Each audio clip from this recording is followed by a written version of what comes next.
Construit à la hâte, ce mur de briques pour protéger le quartier. Ici, personne n'est infecté par le virus, alors les habitants ont pris une mesure radicale pour éviter toute contagion. Notre village a construit ce mur pour empêcher les étrangers d'entrer et limiter les allers-retours de nos habitants. Cette communauté est pourtant à plus de 800 km de l'épicentre de l'épidémie.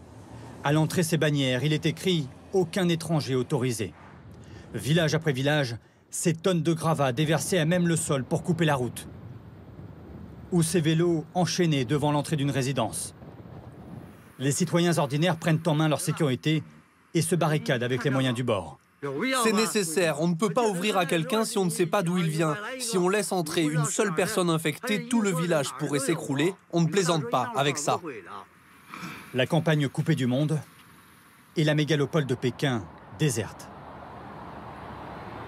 Les 21 millions d'habitants sont invisibles, calfeutrés chez eux.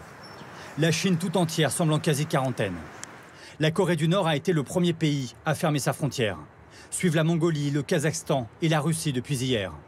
Certaines compagnies aériennes suspendent tous leurs vols. British Airways, Lufthansa et Air France pour l'Europe. Et à partir de demain, de grandes flottes d'Asie du Sud-Est vont aussi annuler toutes leurs liaisons avec la Chine. C'est à Wuhan que l'isolement est le plus grand. Aujourd'hui, le corps de cet homme, mort dans l'anonymat, est devenu un symbole. Impossible de savoir si le virus est en cause. Mais les secouristes et policiers qui prennent des précautions extrêmes auront mis plus de 2 heures avant d'intervenir.